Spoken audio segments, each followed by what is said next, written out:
Hi there, I am KJ and I am going to be doing a rainbow flip cup on a 9x12 canvas board that I found. It's got a little damage on it, but I just found it in the cupboard, thought I'd use it.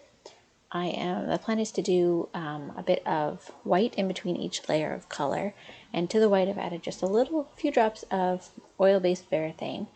I just found it in my garage, so I thought I'd give it a shot. So I start by layering some white in there, then I go in for my Liquitex Basics Dioxazine purple. At this point I thought I would do 2 layers of color and then with white in between, but then I started to think I might not have enough white. So I went back to I thought about going to the blue, but then I thought, nope, better go back and do all of the colors in one go, because then I'll just have enough white in between. So back to my Dioxazine purple. And then I go in for my Brilliant. Oh, and then I started to speed this up. Then we got Brilliant blue. We have more white. We have some leaf green. That's just a crafter's acrylic that I got from the dollar store. More white. Brilliant yellow from Artist's Loft. More white. Liquitex Basics Pyrrole Red, which I very much encourage anyone to buy because it's super bright and super pretty. And then the last of my white. And I'm flipping it onto the canvas. And I'm just going to let it sit for a minute. This is sped up, so you won't have to sit through this whole thing. I am doing a voiceover on this one because I was painting while everyone in my house was asleep, so I thought I better keep my voice down. And then I would just add description later. And that's what I'm doing now. So here we go. Oh, it's so pretty. Look at that red. I love that red so much. So it starts to spread out.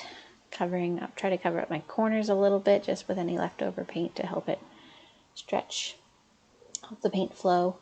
I love those yellow, gorgeous yellow cells in that red. I don't love at the bottom there where that kind of peachy color is. I'm not sure why that happened, but just torch it to get rid of some air bubbles. And then I'm going to start stretching it here.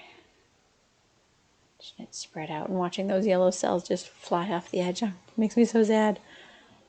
But here we go. I wanted to tilt it fairly slowly to see if I could maintain some of all that red on the side. I didn't end up saving as much of it as I would have liked, but I did get rid of a bunch of the stuff on the bottom there, which I don't like.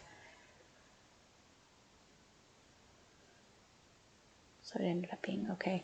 I do kind of like the sort of party stuff at the top. It's kind of neat where the cup kind of dripped, but I did end up tilting it off, so it mostly just ended up blue.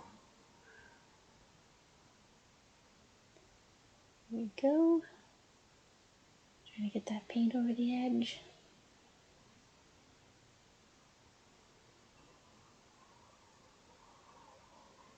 There it goes. And there goes my yellow cells. Goodbye, yellow cells. I do like that big swath of red. I wish there was more of it. The blue and purple kind of took over because they're on the bottom of the cup. And like I said, there was only the one layer, so there wasn't anything for it to fight with.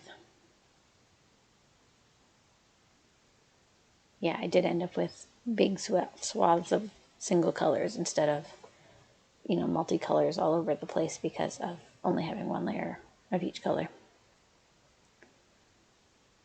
So at this point, I am done tilting. I'm going to try to move it off the paint so it wasn't just in total soaked in paint, because this is just a little canvas board. It doesn't have the prop up of the edge, and there's no thickness for it to take push pins in the back, so it doesn't sit up. But then I end up using my little cups to make a little prop for it. Oh, and I wanted to show you the inside of the cup. You can't really see because of the shadows, but it was very cool. With lots of lacing and cells and stuff. It was pretty neat. I did end up pouring it on a bit of wax paper to see if I could make a skin out of it. So here I go, just torching out the bubbles, seeing if I can get any more cells to come up. I think a few did. I got a few more greeny ones on the upper left side. Oh yeah, here comes some purple ones. I didn't even notice that those purple ones weren't there and they just kind of showed up at the end. I like the little yellow jellyfish down on the bottom right. That's what it reminds me of, a jellyfish. This is when I decided that I didn't want it to dry in paint, so I put my little cups that my paints were in upside down and propped them up on it.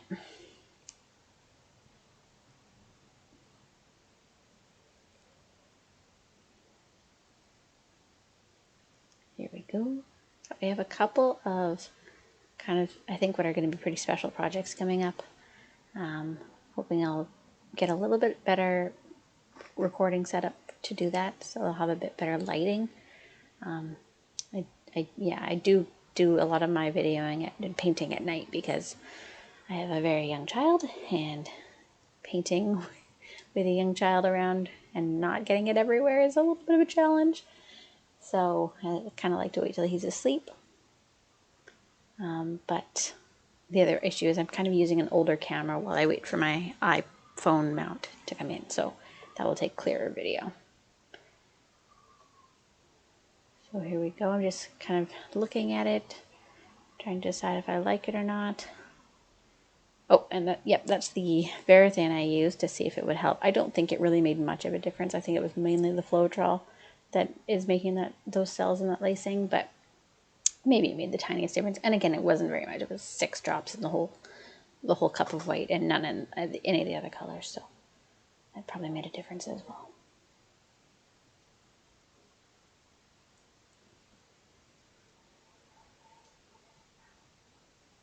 Just looking at it to see if I like it or not, if I want to change anything. I did decide to tilt it a little bit to see if I could get the red a little bit more central. Move it down a little bit so it wasn't quite so purpley blue. But I think by that time I didn't have much paint left on the canvas. Much extra anyway. A little air bubble there.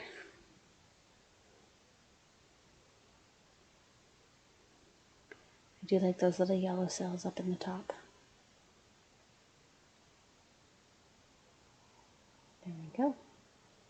So that is pretty much done. Yes, okay, so this is a few minutes, maybe 10-15 minutes later. I just wanted to come back and see how it developed. You can see the cells in the upper right have gotten quite a lot bigger, and the greeny cells across the top developed, and they've got orange in them as well. They're quite cool. So I do like how it turned out, especially that big kind of red splash. Like I said, I'm very much liking the Pyrrole Red right now. And this is the dry result. Lighting isn't great again, but take you in for the close-up on the dry result, and it is smelly. I don't know if it's the Varathane or if it's one of my paints is different from what it normally. I mean, I'm using the same paint, so it must be the Varathane, but it's smelly. So hopefully it'll off-gas a little bit before I Varathane it. So yeah, that sound came out pretty cool. See you next.